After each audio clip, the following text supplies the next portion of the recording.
Hola, ¿qué tal? Buen día. Bienvenidos a este nuevo episodio de Ajíes Conecta. El día de hoy vamos a estar platicando con el doctor Fernando Callejas, vicepresidente en este momento de Ajíes y una de las personas ciertamente más influyentes en el medio de la geotecnia en el país. Así que Fernando, buen día, ¿cómo has estado? Bien, bien, gracias por las palabras. Quisiera creerme. Créetelas, porque la mayoría consideramos que son ciertas, por lo menos. Pues mira, muchas gracias por estar aquí.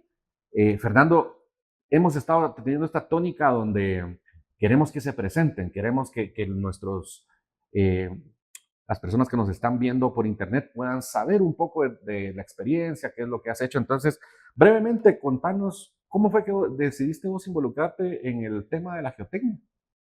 Bueno, eso es una historia buena. Te diría que empecé situacionalmente, digamos, empecé a trabajar en una empresa de las transnacionales de geotecnia cuando estaba haciendo mis prácticas en la universidad, en quinto año de la universidad.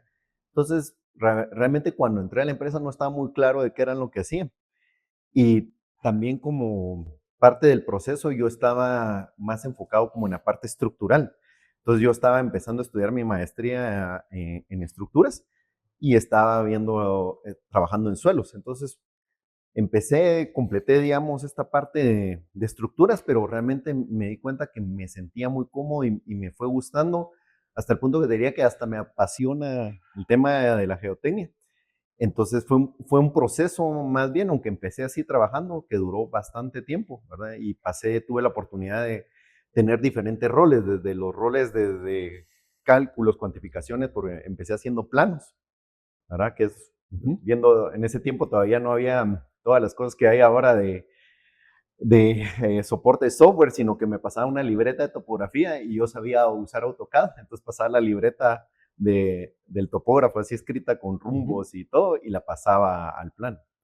Entonces, creo que ese fue un inicio y después fui comprendiendo, después fue pasando etapas, fui a los proyectos, estuve encargado en proyectos, tuve la oportunidad de viajar en muchos lugares fuera de Guatemala y trabajar en lugares fuera de Guatemala, entonces me fui dando cuenta que era una cosa aplicable en muchos lugares, que tenía unas cosas nuevas, porque no todo siempre es igual. El suelo es, a diferencia de cuando uno hace concreto o acero, el suelo es una cosa que uno sí tiene que ser local y tener experiencia en el tipo de suelo y cómo se va a comportar para poder estimar bien el funcionamiento. Entonces esa parte fue importante y después fui especializándome, ¿verdad? Si alguien me hubiera dicho que ibas a hacer suelos, tal vez no hubiera empezado con estructuras, aunque realmente las estructuras es una cosa que me ha servido mucho, porque digamos ya soy como muy especializado en Vos estructura de suelo. estudiaste estructuras entonces, al Sí, sí, principio. sí, sí, al principio la verdad que, digamos, yo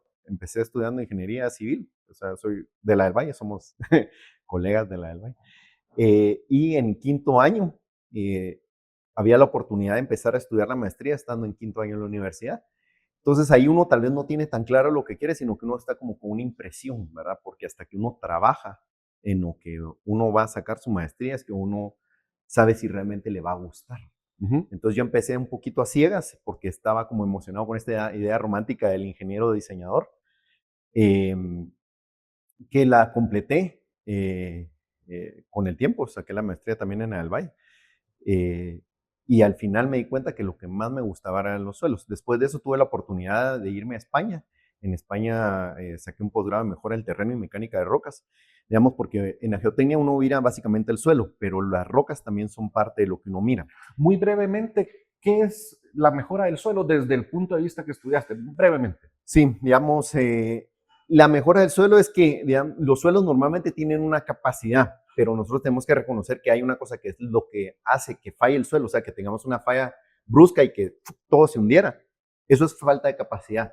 Pero hay otra de que el suelo no se hundió bruscamente, pero sí se asentó mucho y ese asentamiento dañó las cosas. Entonces, normalmente lo que buscan las mejoras del suelo es reducir y controlar los asentamientos. Eh, digamos, hay un montón de alternativas, digamos, eso es una cosa que se empezó a desarrollar, bueno, te podría decir desde los romanos que hacían mejoras del terreno, colocando rocas, densificando, cambiando el drenaje, el sentido del agua, secando pantanos, eso ya era una mejora del suelo hace miles de años.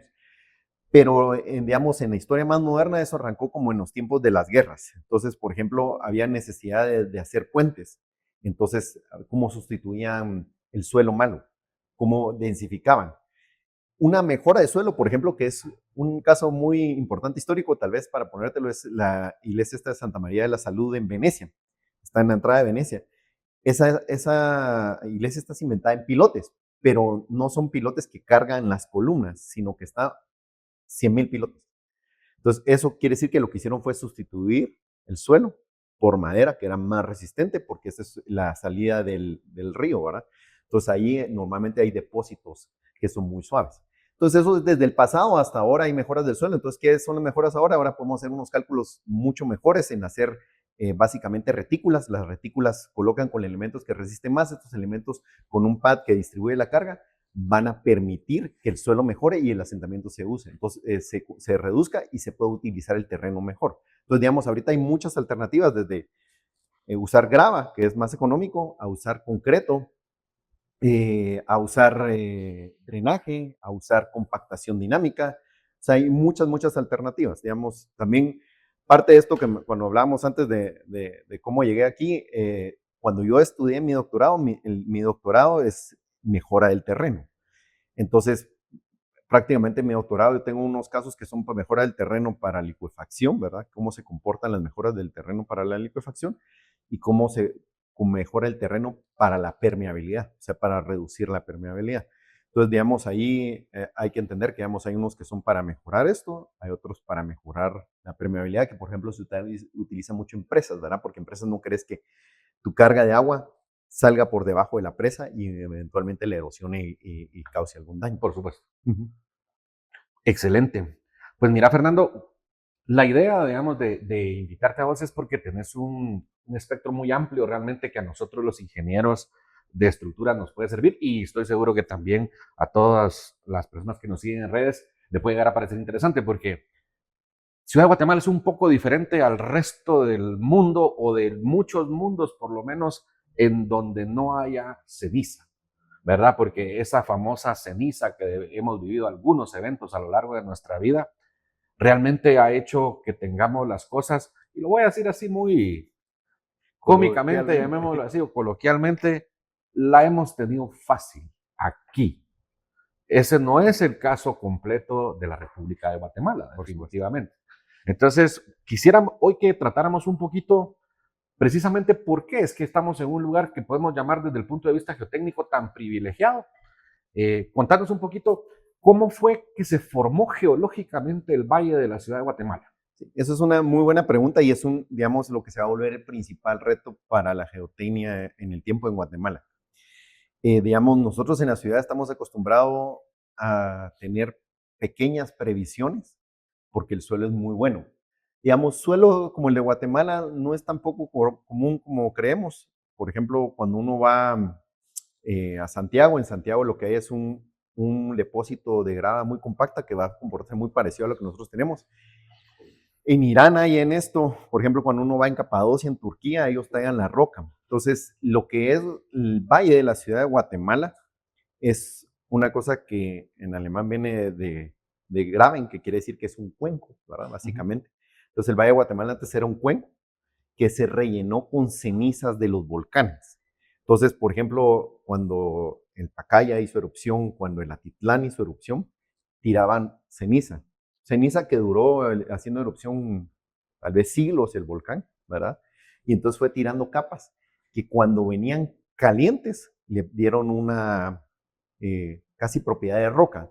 Normalmente hay gente que le diría, en vez, nosotros geotécnicamente decimos que el selecto, que es lo que nosotros conocemos, selecto, esta tierra que es blanca, es una arena limosa, pero se comporta más como una nimbrita, que es, digamos, es del mismo origen, que es origen volcánico, ¿verdad? O sea, si lo podríamos poner como origen común. Entonces se comporta casi como una roca, solo que pesa muy poquito. Entonces, eso es lo que la hace susceptible al agua, ¿verdad? Entonces, esto mismo que fue, estas capas se fueron consolidando, es una ceniza que venía probablemente caliente cayendo, y el que le había vuelto caliente le dio esta cohesión aparente y temporal. También eso es problema, porque, por ejemplo, hemos visto los desafortunados incidentes que han pasado cuando sobreestimamos la capacidad de las cosas, ¿verdad? Porque entonces hay gente que dice, yo corté 3 metros y no me pasó nada. Entonces, vamos a probar 4 y de repente alguien dice, cortemos vertical. Si uno fuéramos propiamente la teoría, ningún suelo tiene capacidad de resistir tensión. Eso quiere decir que cuando lo ponemos cercanamente vertical, estamos poniendo en un riesgo gigante cualquier cosa. Entonces, nunca haríamos de tener cosas verticales porque eso estamos dependiendo de la cohesión aparente que depende mucho de la humedad. Entonces, cuando hacemos algo muy vertical, lo estamos corriendo un riesgo y más que todo estamos poniendo en riesgo las cosas arriba y abajo, ¿verdad? Arriba que se caiga y abajo que esté alguien, ¿verdad? O que esté algo. Entonces, es bien delicado hacer eso. Entonces, esas propiedades de este mismas cenizas que van viendo, por eso cuando uno hace una excavación aquí mira una arena rosada y hay una que le dicen arena china, que usaba la gente para lavar los platos antes, porque quitaba bien la grasa y pulía los platos de metal. Entonces, esa es una arena que fue de la erupción del volcán Atitlán, que si ustedes miran el volcán, o sea, el lago de Atitlán, es lo que se conoce como una caldera. Entonces, eso quiere decir que era un gran volcán que hizo explosión y generó ese gran cráter. Esa arena, por ejemplo, llegó hasta Florida. Entonces, de esa arena rosada hay rastros hasta Florida para que tenga una dimensión de lo que fue esa explosión. Entonces, en Guatemala, esa explosión... Es esto que hoy le llaman así como el supervolcán de Yellowstone, algo por el estilo. Exactamente. ¿Verdad? Y, por supuesto, eso pasó hace mucho, mucho tiempo, ¿verdad? En tiempo geológico sí es bastante atrás. Pero, para que tengas una idea, el Selecto tendrá 100 metros en la ciudad de Guatemala. Y esa capa de la explosión del Atitlán tiene 1 metro a 3 metros. Entonces, solo para la diferencia de lo que fue en el tiempo, el resto de eventos, por ejemplo, el Pacaya, echando la ceniza, que es la más clara, versus lo que significó eso. Entonces, vemos ese gran evento, pero los otros eventos fueron por mucho más tiempo y, digamos, eso permitió esta formación del valle. Eso lo que nos permite son cosas buenísimas que tiene el valle, que como es una arena, permite que tenga agua. Tenemos sellos aquí, por ejemplo, hay el relicto ahí por la municipalidad, donde se mira, donde está el Teatro Nacional. Ese cuenco tiene una forma que sube al centro. Entonces ahí vuelve a brotar la roca. Eso después nos pone un tema importante para nosotros cuando construimos en la ciudad de Guatemala. Hay que tener cuidado cuando construimos en las orillas del valle. ¿Qué son las orillas del valle? Santa Catarina Pinula, digamos, lo que viene de Santa Catarina Pinula pasa por San Lázaro y sale hasta por... Zona 17. Ajá, zona 17. Y del otro lado viene Misco, que es todo lo que pasa a San Cristóbal, digamos. Yo todavía me acuerdo, como ya tengo algunos años, cuando uno pasaba al medio del bulevar de San Cristóbal, se mira la falla. En una parte de eso se mira la falla un día y cortada. Entonces se mira el desplazamiento que ocurrió en el 76. Entonces eso sí pasa. Igual que hay unos corrimientos muy fuertes en toda la orilla del valle. Entonces ahí lo que hay es que está ese contacto entre la roca de las montañas, digamos lo que vemos carretera El Salvador o subiendo Misco. Vemos unas montañas y esas montañas son la orilla del cuenco y el Selecto, todas las cenizas están dentro de ese cuenco y se mueven aquí. Entonces esto lo que hace cuando ocurre ese movimiento de ajuste, esto lo va meteorizando, es el término, pero lo va deshaciendo, digámoslo así, y hace que este suelo sea muy suave. Entonces este suelo es como complejo de manejar. Entonces, la suerte que hemos tenido, como decías, es que tenemos esto en la ciudad de Guatemala. También por eso aquí está la ciudad, porque las ciudades las hacían en otros lugares y cuando se hundían, que el otro día estaba en Guatemala, entonces cuando hacían las ciudades y se hundían, te movías del lugar. Entonces, hasta que encontrabas un lugar bueno. Entonces, este lugar fue bueno por diversas razones, desde que venían los vientos hasta que había agua, ¿verdad? O habían fuentes cercanas de agua y que el suelo era bueno. Entonces, digamos, por eso es que nos asentamos aquí y, digamos, hasta el momento lo hemos tenido fácil. La hemos tenido parcialmente fácil, pero tal vez desde otro punto de vista es importante dar un panorama un poco más amplio, ¿verdad? Porque geológicamente, y este capítulo nos vamos a centrar tal vez no tanto en lo más importante que queremos tratar con vos, que son ya las excavaciones profundas y métodos de excavaciones profundas, sino que tal vez darle una perspectiva a todas las personas que nos siguen en redes, a los ingenieros, de cuáles son las no tan sutiles diferencias que existen entre el valle y sus exteriores, que es así de sencillo, ¿verdad? Solo te salís un poquito del valle y la cosa ya cambió de historia. Y tal vez encontremos, por ejemplo, casos que hemos vivido en conjunto, digamos, Cobán y Quetzaltenango, si querés, para ver. Y si querés, tratemos un poco el caso del puerto de San José. Entonces, algunas preguntas, por ejemplo, que son relativamente básicas, digamos. Nosotros acá estamos acostumbrados en el valle a tener selectos en la mayor parte, por lo menos. Eso nos da facilidad de excavación hasta cierto punto, buen desempeño incluso en temas de deformación lateral de las excavaciones.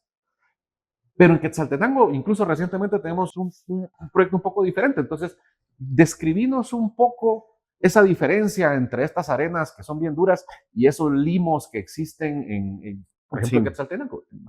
Ese, digamos, vamos a hacer tal vez un paseo por la República. Digamos que Quetzaltenango tiene varias formaciones, porque Quetzaltenango también está cerca de volcanes, entonces vos eventualmente encontrás cenizas. Entonces van a haber partes digamos, de donde está la ciudad, donde vos vas a encontrar cenizas. Pero en muchas partes vos vas a encontrar material depositado, ya sea por agua o por viento, o meteorizado de esas montañas, ¿verdad? Y entonces, ¿qué vas a encontrar? En unas capas de limo que a veces son suaves. Por ejemplo, nosotros sí hemos tenido experiencias, eh, digamos, yo particularmente diseñando proyectos en los cuales esos limos son muy suaves y son muy susceptibles a deformación. Entonces ahí es cuando empezamos a tener ya un poquito más de retos, porque entonces hay que entender de que a veces estas cenizas las vemos veces y decimos, este suelo también es blanquito y es igual, pero resulta que no, sino que es que la arena filtró ese limo y solo dejó el limo. Y entonces el limo resiste muchísimo menos que la arena y se deforma también muchísimo más. Muchísimo más es en porcentaje que siempre es relativo a la altura, ¿verdad? Porque entonces no es lo mismo que se forme, uno se forme 10%, por decirlo, y el otro se forme 3%, pero ¿de qué? Entonces, cuando es más pequeño es eso.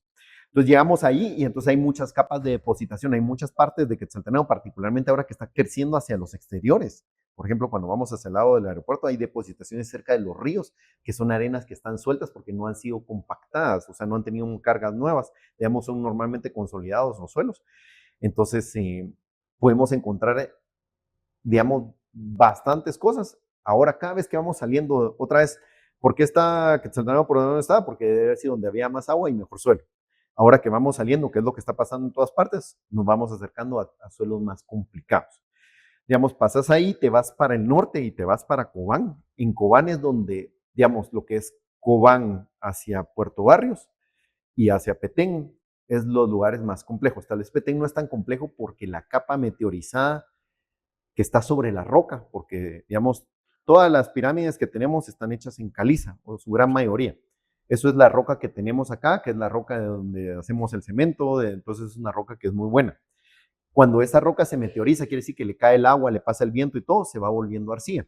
Entonces, tenemos por ese proceso, o por ejemplo, cuando llegamos a Cobán, tenemos procesos desde que tenemos fallas muy cercanas y han habido muchos movimientos, hasta que esa meteorización es mucho más antigua. Entonces, el espesor de esas capas puede ser grande, ¿verdad? O sea, 15, 20 metros de una arcilla muy suave, arcilla plástica. plástica, y además tenemos el tema de que hay mucha agua.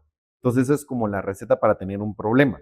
Porque, digamos, cuando los suelos se consolidan, normalmente es cuando, ¿cómo podríamos definir la consolidación? Es que yo le aplico una carga al suelo y esa carga lo que va a hacer es ir sacando el agua y ese proceso de ir sacando el agua y disipando presiones va a ir generando un asentamiento.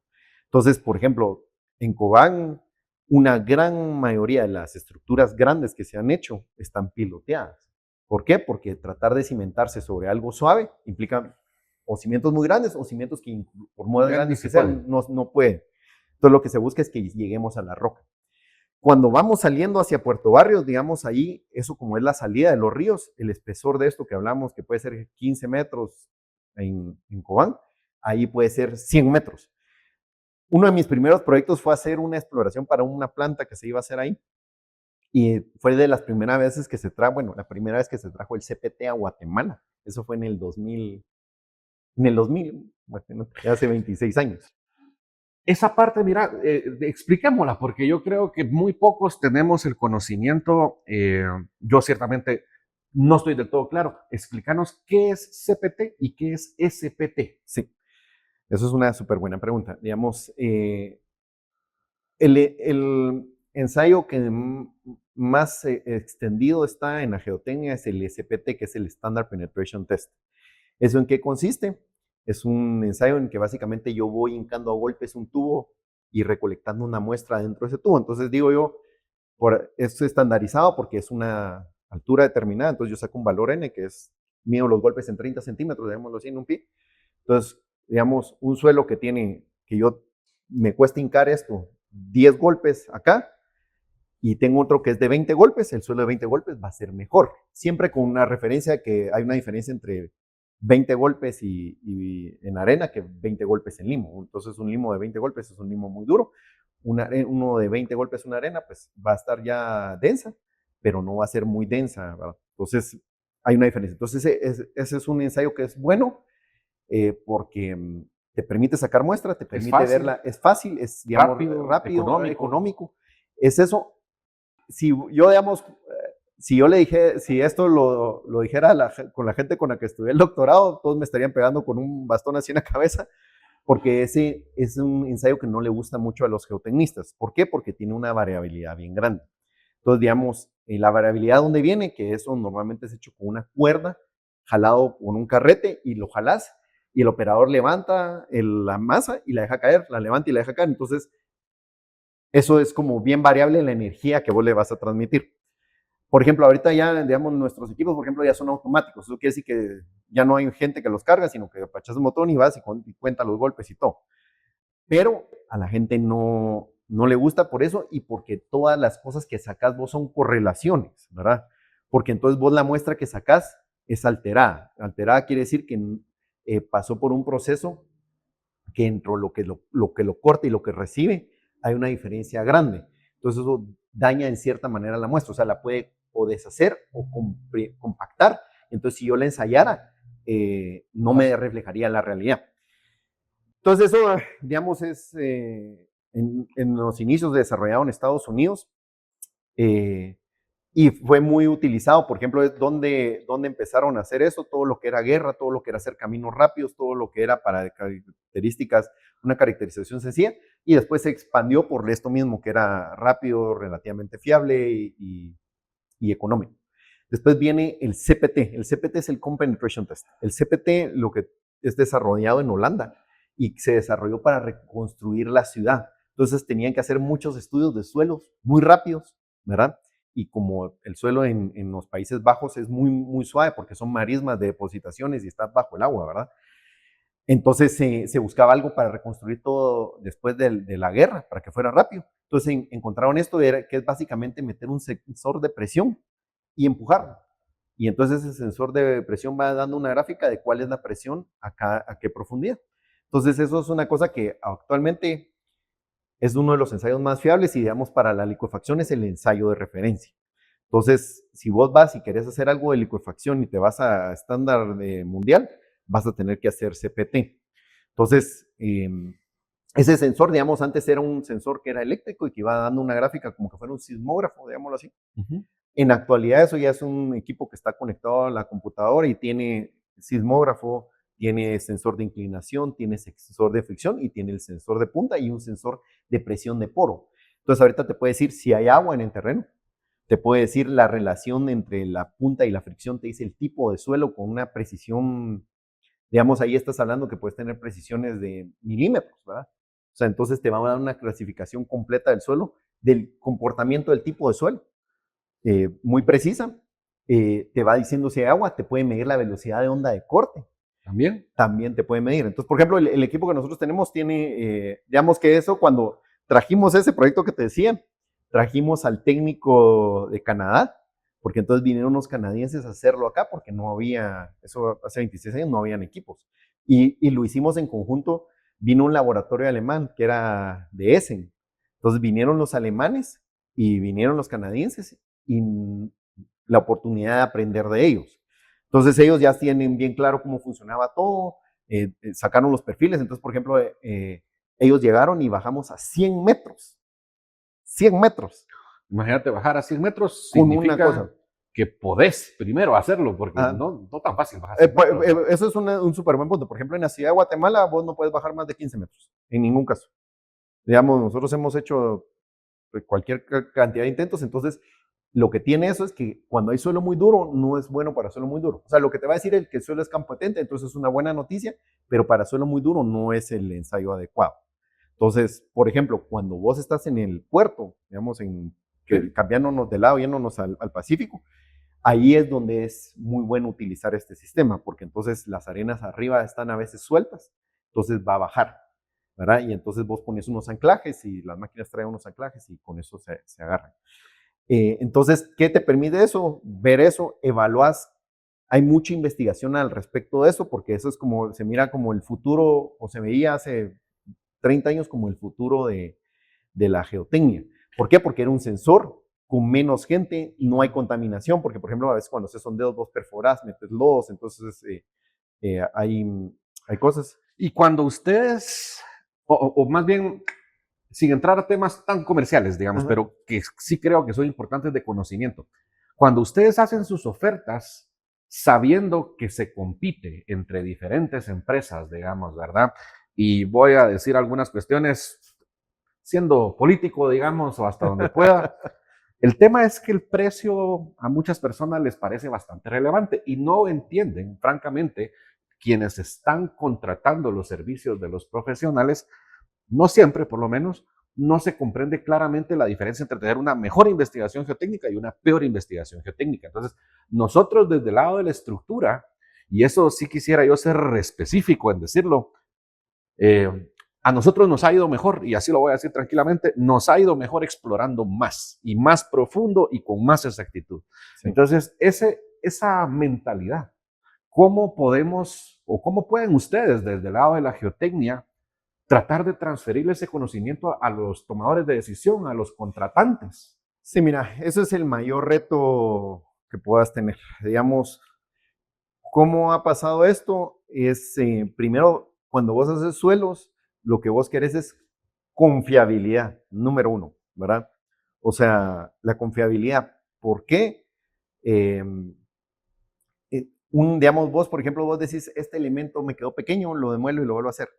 Yo ya hice la estructura y se hunde cuando estoy, porque se va a hundir hasta el último paso de carga. Ya gasté todo y ya pasó lo que pasó. Como bien decís, el mercado es, digamos, hay una variedad muy grande de oferta en el mercado.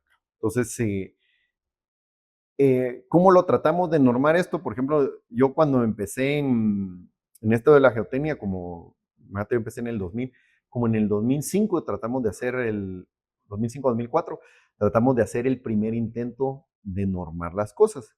¿Y era por qué? Porque, digamos, yo en ese momento diseñaba y recibía el estudio A, el estudio B, el estudio C, y con el A yo me sentía súper tranquilo de lo que estaba haciendo, había un montón de ensayos, había una caracterización, había una suficiente cantidad de pozos, y de repente el estudio C, llegabas y todo adivinado, o tal vez solo con SPT o con un SPT de dudosa calidad, o con ensayos que cuando uno leía el ensayo y lo reinterpretaba, daban valores diferentes de resistencia de los que daba el ensayo, ¿verdad? Y probablemente este profesional ni siquiera sabía que estaba interpretando mal el estudio. Sí. No sabía que había uno que hacía 5 puntos y este hacía 1 punto, ¿verdad? Y entonces se trató de normar. De esa había una evolución bien grande, ¿verdad? Porque, digamos, tal vez esta primera versión era muy exigente porque estaba más orientada o patrocinada desde el punto de vista de la información para el diseñador y nos sentíamos más cómodos con un cierto estudio, pero digamos, eso obligaba a que muchos proyectos tuvieran esa misma cantidad de información. Entonces, por ejemplo, para un proyecto grande es razonable tenerlo, para un proyecto pequeño no. Entonces, en ese tiempo hemos avanzado hasta que creo que llegamos al 2024, cuando actualizamos a GIES, que ahí hay una norma bastante razonable. ¿Qué es la diferencia de cimentación? Eso, estás hablando de que un buen estudio, primero que todo, te da seguridad. Segundo, te da eficiencia, ¿verdad? Porque entonces a veces miras estudios que dicen vas a excavar 10 metros y el estudio tiene 10 metros. Pero en realidad vos te vas a cimentar abajo de esos 10 metros. Entonces, los 10 metros importaban abajo de esos 10 metros. Sí, esa parte es importante y la quiero mencionar desde el punto de vista de la estructura. Yo también, al igual que Fernando, a veces recibo el estudio A, B, C, D, digamos, ¿verdad? Y es importante que los ingenieros estructurales vean los estudios de suelo para siquiera saber si lo que se está recibiendo es información que es fiable. ¿Por qué digo eso? Digamos, así como Fernando menciona, 10 metros, bueno, 10 metros es poco. El tema es que ahorita estamos haciendo edificios que probablemente tengan 30 metros de excavación y a veces, y eso sí pasa y puedo dar fe al respecto y Fernando también, resulta que no se puede cimentar 3 metros abajo de esos 30 metros porque el suelo todavía no es competente. Tal vez no sea el caso del valle para irnos otra vez a los lugares donde ya se han dado casos problemáticos. Y entonces resulta que los pozos tienen que ser de 50 metros. Eso es normal. Yo solo lo digo así ligeramente como para que también comiencen a pensar que ya no estamos en los mejores lugares y que realmente las exploraciones tienen que comenzar a ser más profundas para ser más fiables, como menciona Fernando, y también más eficientes desde el punto de vista del costo, aunque eso implica una inversión inicial en geotecnia que es superior. Pero nuestra intención, o la mía por lo menos, es que tenemos que ir superando nuestra mezquinidad, y perdónenme que lo diga así. Mira, aquí yo tal vez te voy a hacer unas reflexiones que son como cortas y sencillas. Un estudio de suelos puede costar el 0.03%, 0.01% de los presupuestos de las cosas. Pero la diferencia entre un buen estudio y un mal estudio puede representar, no sé, 100,000, 200,000, 300,000 dólares en la cimentación equivocada.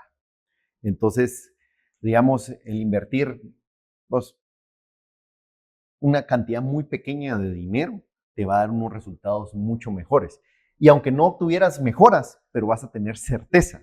Entonces, realmente es una cosa que va a ir evolucionando también la forma en la que hacemos los sondeos, porque, por ejemplo, en gran medida las exploraciones se hacen con pozos manuales, ¿verdad? Entonces, como estamos acostumbrados que los pozos manuales en la ciudad, por el suelo que es muy estable y todo, es, oh, chica, la solución.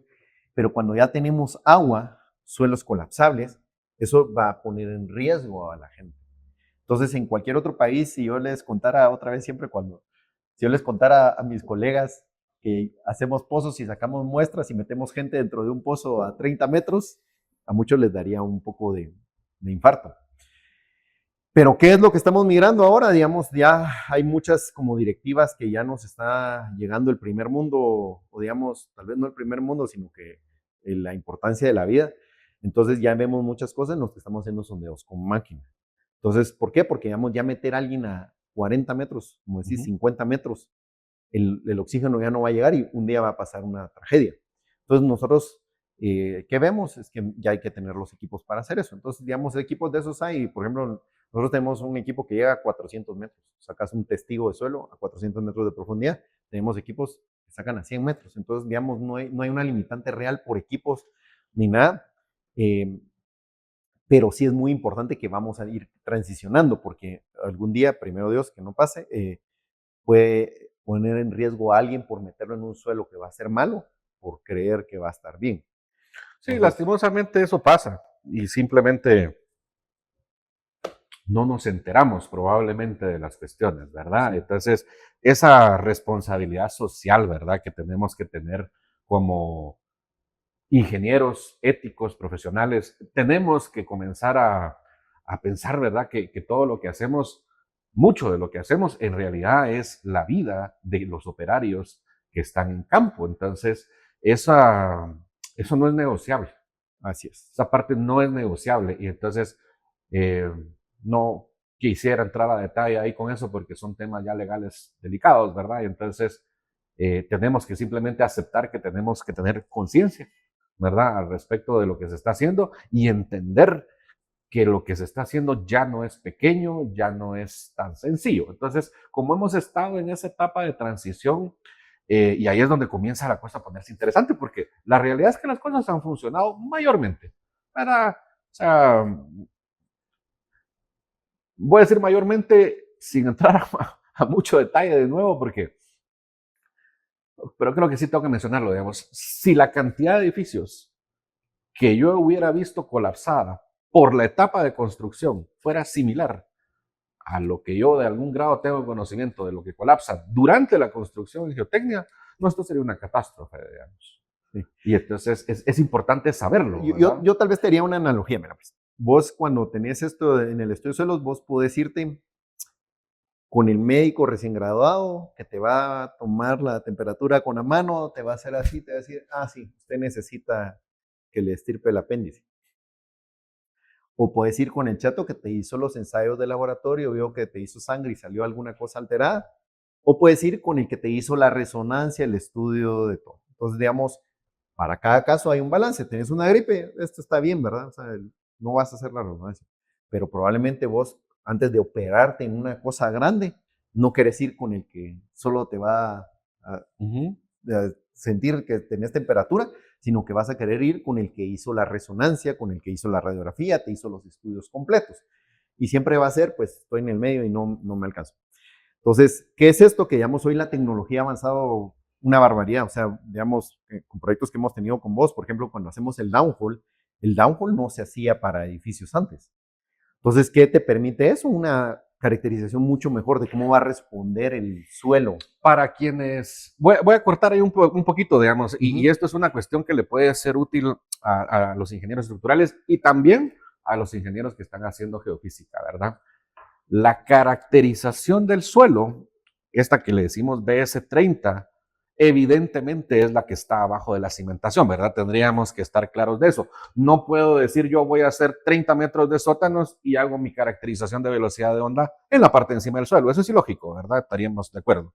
Entonces, el downhole, que es lo que menciona Fernando, es hacerlo, de hecho, unos pozos, digamos, y los equipos son ingresados en los pozos y entonces la caracterización de la onda se hace en los estratos donde se va a cimentar, ¿verdad? Correcto.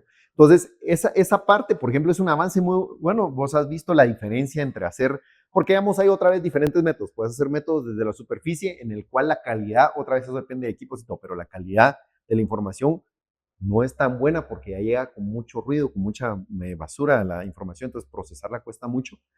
Hacer una medición directamente en los estratos. Entonces, eso te da mucho más confianza y información de más valor. Normalmente ese valor adicional se vuelve bien importante porque entonces vos puedes ver, mi estructura se va a comportar de esa manera, va a reaccionar así, tengo una mejor velocidad de onda de corte, por decirte algo, y entonces eso me va a mejorar cómo voy a tener la respuesta, cómo se va a atenuar el sismo. ¿Qué más puedes tener? Por ejemplo, entonces ahorita ya tenés unos equipos de ensayos modernos que todos son, ya puedes, el strain rate, la tasa de deformación o la tasa de carga ya la puedes controlar y cumplir con un estándar perfectamente sin necesidad de estar viendo si calculas un peso, si haces no sé qué. Puedes tener unos softwares muy avanzados. De hecho, parte de esto es que, digamos, nosotros cuando digo nosotros, que siempre con mi socio vemos cosas, decidimos ver que, por ejemplo, en Guatemala no teníamos relaciones de atenuación locales. Y entonces decidimos hacer las relaciones de atenuación locales. Entonces, esas son cosas que contribuyen un montón porque, digamos, normalmente todo lo que tenemos es traído de afuera, que se ha gastado mucho dinero en esa investigación y hacer esas cosas y nos funcionan relativamente bien y es la base de lo que hacemos, ¿verdad? O sea, sí. Todo lo que diseñamos. Acotemos el relativo. Ajá. Es relativo, ¿verdad? Es relativo porque si bien así es como está la norma, y de esta parte de relaciones de atenuación vamos a ser específico en capítulos posteriores. Vamos a tener que poner a José Antonio aquí en la mesa para que también se queje él un poco desde su lado. Entonces, y esa charla realmente es una charla casi de a dos, ¿verdad? En este momento, y así que esa parte la vamos a cubrir. Pero muy brevemente, muy brevemente, ¿qué significa un mejor suelo desde el punto de vista de la estructura, así como menciona Fernando? Desde el punto de vista de la estructura, siendo simplista y burdo al respecto, implica menos carga sísmica. Mejor suelo es menor carga sísmica, por ende son eficiencias en la construcción. Entonces, esa es parte del atractivo. El atractivo, como dice Fernando, la certeza debería ser lo importante, la seguridad es lo importante. Pero acompañado a esas dos, atrasito, viene la idea de que con mejores exploraciones y una mejor caracterización del suelo vamos a obtener economías. No es secreto, esa es una de nuestras motivaciones para hacer estudios más específicos, ¿verdad? Por supuesto. Volviendo a la analogía del doctor, es como decir, ¿sabe qué? Le hice la radiografía, pero le voy a hacer la resonancia para si realmente lo opero o no. Y entonces ahí está la diferencia, porque tal vez solo con terapia uno sale y no necesitaba la operación. Entonces muchas veces eso, el gastarse eso, tener certeza, y lograr la mejor solución que necesitamos. Entonces, por eso es que la exploración adecuada siempre lo va a llevar, y cuando uno mira en el mundo, esa es la tendencia en el mundo. La tendencia en el mundo es eso, la tendencia en el mundo es tener más. Por ejemplo, ahorita estamos viendo toda la parte de que viene de inteligencia artificial, y entonces mucho lo que hacen es, ahorita la inteligencia artificial está orientada a simulaciones y sensibilizaciones. Eso quiere decir que si este valor cambia tanto, ¿cómo me varía todo esto? Porque antes vos hacías un cálculo y entonces tenías que hacer un cálculo. Ahora puedes hacer 1,000,000 de cálculos y ver con estos parámetros variando cómo cambia tu resultado. Entonces vos puedes tener una sensibilización y puedes determinar qué es lo mejor o lo más confiable. Por ejemplo, yo ahorita tengo un caso en el que, digamos, nosotros modelamos la rigidez con losas hasta cierta rigidez y sabemos que hay más rigidez, lo hemos platicado con vos, inclusive creo yo en algunas ocasiones.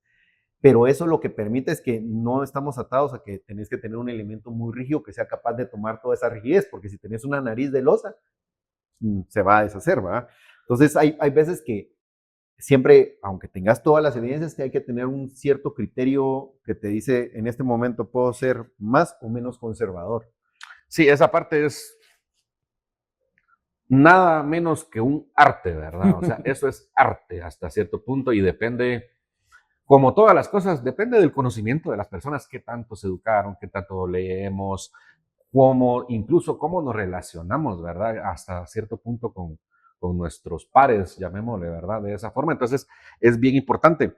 Eh, la parte siguiente, digamos, de nuestra charla ya es específica. Entonces, solo para irnos alejando un poco y ya entrar en la parte específica, solo quisiera mencionar entonces ciertas cosas que creo que son las que podemos tomar de resumen para las personas que nos ven en redes, ¿verdad? Entonces, todos quienes nos ven en redes, creo que el mensaje que yo, y no yo como Byron Pais, sino que como miembro de la asociación, como miembro de AGIES, en este caso, presidente de AGIES, digamos, en este momento, yo sí quiero instar a todas las personas que nos están viendo a tomarse bastante más en serio la geotecnia.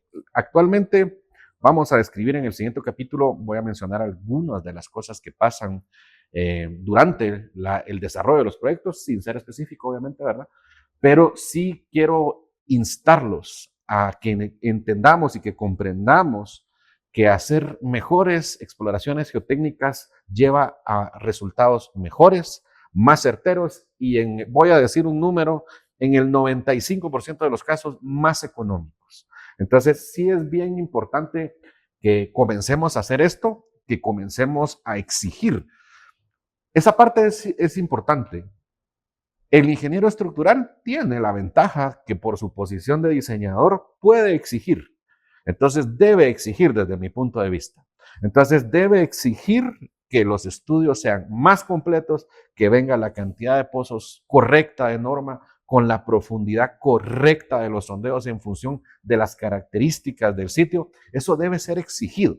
Y les aseguro para todos quienes nos están viendo y quienes tal vez todavía no han tenido la oportunidad de ver cuestiones tan complejas y ver estudios ya más específicos, los invito a que prueben una vez y que se den cuenta cómo cambia de rápido la vida, cómo van a pasar del planeta de las 20 toneladas al planeta de las 80 toneladas, digamos. Entonces, eso es bien diferente, es bien importante y sobre todo les va a ahorrar problemas a futuro, a sus clientes, a ustedes, en todo sentido. Entonces, los invito a que seamos más responsables, definitivamente, desde el punto de vista de la geotecnia y que aprendamos un poco más de esta rama que a mí de hace tiempo me empezó a fascinar también porque yo en el lado de la estructura era limitado lo que decidí involucrarme y creo que desde que comencé a involucrarme, no solo aprendí, sino que creo que tuve que desechar ideas que alguna vez tuve antes de haber empezado. Entonces, es bien importante que exista comunicación como la que estamos viendo ahorita con Fernando, ¿verdad? Donde existe una relación y existe cierta confianza en precisamente saber hasta en dónde las cuestiones pueden llegar a ser estiradas y en dónde es preferible ser prudentes, ¿verdad? Yo aquí, pues, creo que quisiera complementar lo que decís y creo que es súper importante la interacción, porque hay cosas que son tan sencillas que te van a dar ventajas o problemas. Entonces, tener interacción y decir, mira, ¿por qué pusiste esto?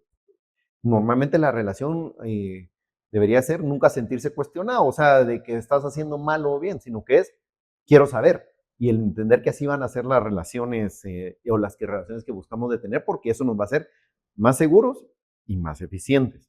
Yo también quisiera complementar con, hace un par de meses tuve una charla que di en una universidad y siempre en esa charla arranco en el porqué de las cosas. Y entonces era el porqué de la geotecnia. Entonces presento unos ejemplos acá que los vamos a compartir. Eran cómo llegar y por qué la geotecnia. ¿Sabes por qué la geotecnia? Porque hasta el momento el 100% de las estructuras está apoyada en el suelo. Entonces tenemos que saber sobre qué nos vamos a apoyar, ¿verdad? Ahorita ya construiremos la estación espacial nueva y todo, pero el 100% de la estructura está apoyada en el suelo. Entonces tenemos que saber cómo se va a comportar y que lo que estamos poniendo se va a comportar bien en conjunto. Entonces, esa parte es súper importante. Entonces, uno dice, arranca y mira la torre de Pisa. Dice, arranca aquel edificio que se cayó en China. Entonces, sí, y uno dice, y entender la Torre Milenio, ya cuando decís ejemplos, uno creería pensar que las cosas no pasan en Estados Unidos. Mentira, pasan y un montón, digamos, ¿verdad? Entonces, y por ejemplo, esa torre, ¿verdad? Inclinada, derivada del corte de un talud. Por supuesto. Y entonces era cuando yo tuve la fortuna de que tuve muy buenos profesores en el doctorado en Estados Unidos. Y por ejemplo, los profesores, un profesor que se da una clase que se llama Geotechnical Construction Practice. Y entonces ahí le contaban a uno cómo habían desarrollado ellos los códigos y le contaban en Los Ángeles hubo una falla de que cortaron una urbanización cuando hacían casas y la cortaron muy vertical, se vino y se llevó todas las casas que estaban haciendo y las casas de abajo. Y entonces eso hizo el primer cambio de los de VC y empezaron a normar cosas. Entonces ha sido un proceso que ha sido mayormente basado en fallas y que ahora ya por suerte ya lo vemos como en mejoras. Pero todos esos procesos son bien importantes. Entonces hay un porqué básico de todo. Sí. Y para quienes quieran tener un poquito de curiosidad con respecto a ese tipo de cuestiones, solo busquen en internet, digamos, unos condominios ahí en Tegucigalpa que hace no mucho tiempo fallaron por el corte de un talud, ¿verdad? Por supuesto, estaban en plena carretera. Las cosas sí pasan, ese es el punto. Sí pasan, en el caso de la geotecnia, pasan más rápido que la estructura. Y es porque el suelo normalmente no es un material heterogéneo, entonces tiene mucho riesgo. Lamentablemente hemos visto casos aquí recientemente que son trágicos. Entonces hay que poner mucha atención y siempre es bueno saber. Yo también tengo una cosa, yo que le digo a mi esposa, le digo usualmente, el suelo siempre avisa. El suelo no va a fallar, ¡pum!, y falló. No, el suelo va a generar unas grietas de tensión, pequeños desprendimientos, y entonces el suelo siempre avisa. Entonces es igual que yo hace no sé, creo que un año, algo así, di una charla en el radio y dije, ahí por mi casa hay un centro comercial que tiene una grieta y se va a venir la calle. Yo como sé dónde vivís, qué problema. Se está empezando a venir la grieta, se amplió, pero y el suelo avisó, y avisó un año. Y entonces ahorita ya la grieta ya es más grande. Y entonces, ¿qué es eso? El suelo se avisa y se puede prever. O sea, ya ahorita tenemos capacidades y la técnica ha desarrollado, ha crecido tanto que ya es mucho más sencillo prever cosas. O sea, ya ver un talud está muy vertical, se va a caer. Si lo puedo modelar, ¿por qué lo hago vertical? ¿Por qué es que siempre lo he hecho así, que la carretera? O sea, ahí ya tenemos habilidades razonablemente buenas. Eso no quiere decir que uno sea infalible, pero ya hay mucho que se puede hacer para prever las cosas. Excelente, Fernando. Vamos a cerrar en este momento esta porción del capítulo y vamos a entrar ya un poco más en el tema de excavaciones profundas. Así que muchas gracias por tu participación. Gracias a todos por volver a vernos en este podcast.